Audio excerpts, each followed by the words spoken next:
ধন্যবাদ মাননীয় স্পিকার।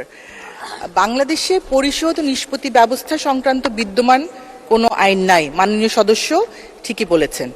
পরিশোধ নিকাশ এবং নিষ্পত্তি ব্যবস্থা সংহতকরণ, তত্ত্বাবধান নিয়ন্ত্রণের মাধ্যমে অর্থ লেনদেনের ঝুঁকি হ্রাসকরণ ও গ্রাহক স্বার্থ সংরক্ষণ সম্পর্কিত বিধান প্রণয়ন করা সমীচীন ও প্রয়োজন।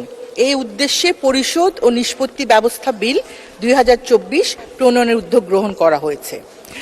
এই আইনটি প্রণীত হলে চতুর্থ শিল্প বিপ্লবের আলোকে আর্থিক সেবায় উন্নত প্রযুক্তি ব্যবহারের মাধ্যমে নতুন নতুন আর্থিক সেবার উদ্ভবকে উৎসাহিত করা সম্ভব হবে। সাধারণ জনগণকে সহজে, সুলভে ও নিরাপদে আর্থিক খাতে অন্তর্ভুক্ত করার সুযোগ তৈরি হবে।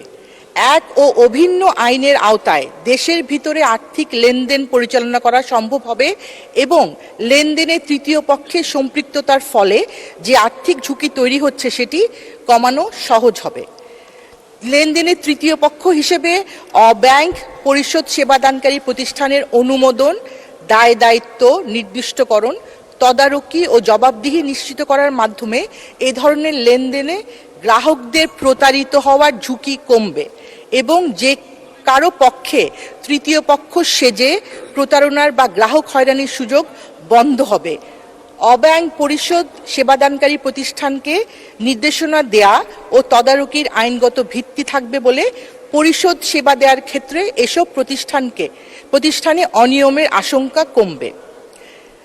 যেসব প্রতিষ্ঠান অনুমোদন না নিয়ে পরিশোধ সেবা দিচ্ছে তাদের বিরুদ্ধে আইনগত ব্যবস্থা নেওয়া যাবে এবং বিরোধ নিষ্পত্তিতে সংশ্লিষ্ট অন্য আইনের উপর নির্ভরশীলতা কমবে, ফলে আইন প্রয়োগে জটিলতা কমবে।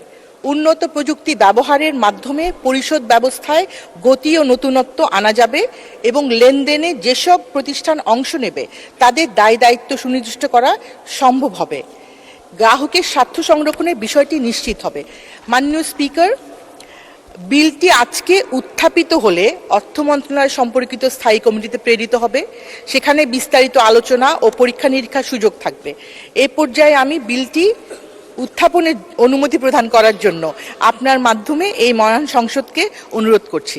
মাননীয় স্পিকার, ধন্যবাদ।